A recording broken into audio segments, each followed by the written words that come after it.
Actor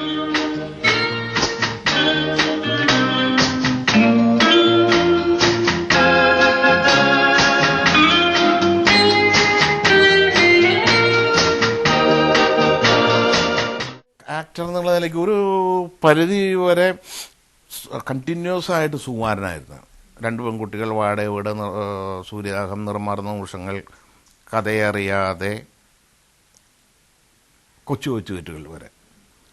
അതിന് ശാലിനി എൻ്റെ കൂട്ടുകാരി. 7 പടം കണ്ടിന്യൂസ് ആയിട്ട് സുകുമാരനായിരുന്നു. പിന്നെ സുകുമാരൻ മാറി വിട പറയും മുമ്പേ ആലോചിച്ചപ്പോൾ കുറേയും കൂടി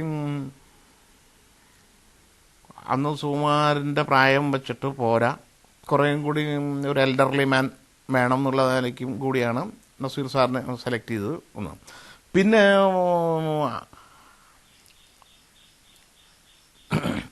വന്നപ്പോൾ എന്താണെന്ന് വെച്ചാൽ എന്തുകൊണ്ടോ സുകുമാരനും ഞാനുമായിട്ടുള്ള ഒരു മാനസികമായിട്ടുള്ള അടുപ്പവും ഞങ്ങൾ തമ്മിലുള്ള പല ബന്ധങ്ങളും കാരണം കൊണ്ട് അന്ന് കാസ്റ്റ് ചെയ്യുന്ന ഞാൻ സെലക്ട് ചെയ്യുന്ന എല്ലാ കഥകൾക്കും അല്ലെങ്കിൽ സ്ക്രീൻ പ്ലേക്ക് സുകുമാരൻ ആപ്റ്റായിരുന്നു. പിന്നെ അവിടുന്ന് അങ്ങോട്ട് വന്നപ്പോൾ ഇതേമാതിരി തന്നെ വിട പറയും മുമ്പേ കഴിഞ്ഞു, ഇളക്കങ്ങൾ കഴിഞ്ഞു, ഇടവേള വേണമില്ല, ഇളക്കങ്ങൾ, ആലോലം, മംഗളം നേരുന്നു, രചന, അങ്ങനെ കണ്ടിന്യൂസ് ആയിട്ട് വേണു കുറേ പടങ്ങളിൽ അഭിനയിച്ചിട്ടുണ്ട്.